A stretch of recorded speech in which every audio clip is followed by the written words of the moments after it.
In the town of Ostrovany in eastern Slovakia, children scramble over a brightly painted wall to retrieve a lost ball.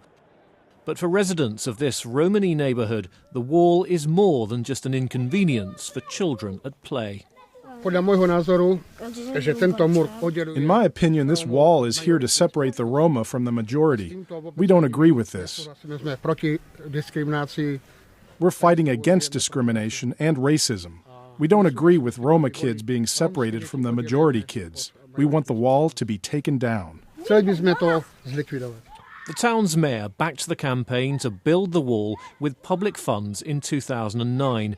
The stated goal was to stop Roma from stealing from their neighbours. They built it to prevent our people from taking their cucumbers and apples. They built the wall so that we can't see what they have in their gardens. Roma make up about 8% of Slovakia's population. In communities like this one, poverty is severe, life expectancy is well below average, and unemployment tops 80%. And a sense of separateness begins at an early age. In your class, do you have white kids as well?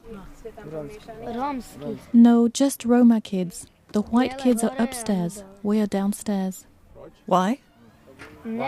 Because they don't want to be together with us.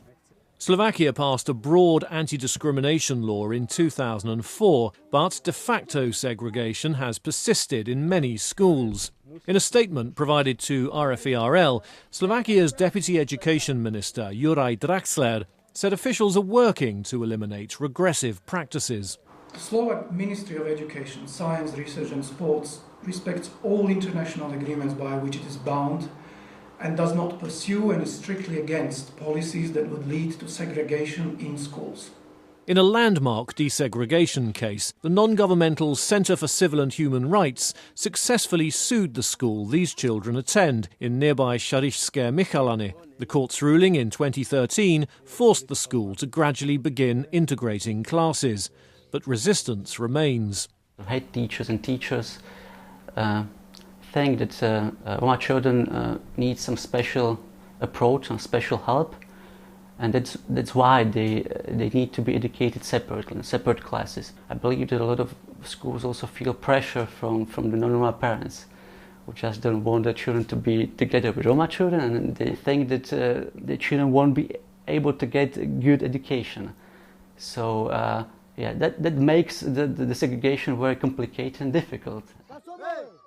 East of Ostrovany, the town of Michalovce also suffers from stark social divisions.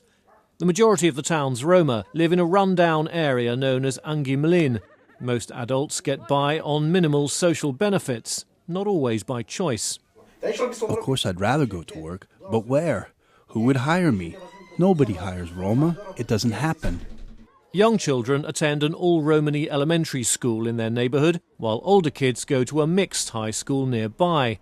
Families living in Angi Mlyn describe the conditions there. Everything is separated. One building is for the white kids and the other one is over there. And the white kids go to the cafeteria with the teacher, and we go separately by ourselves.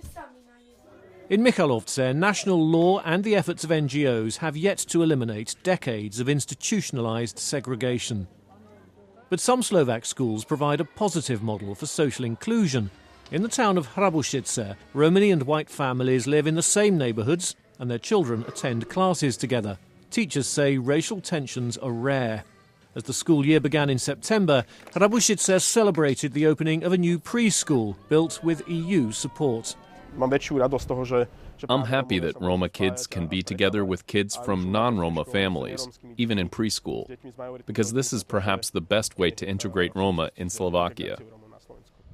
Petr Polák, Slovakia's first Romany lawmaker, says starting with young children is central to a more inclusive future. The key for solving Roma problems in Slovakia and Europe is to start with very small kids, so that they're prepared to start elementary school. If they're prepared, they'll get enough knowledge and qualifications. If they get qualifications, they can find work.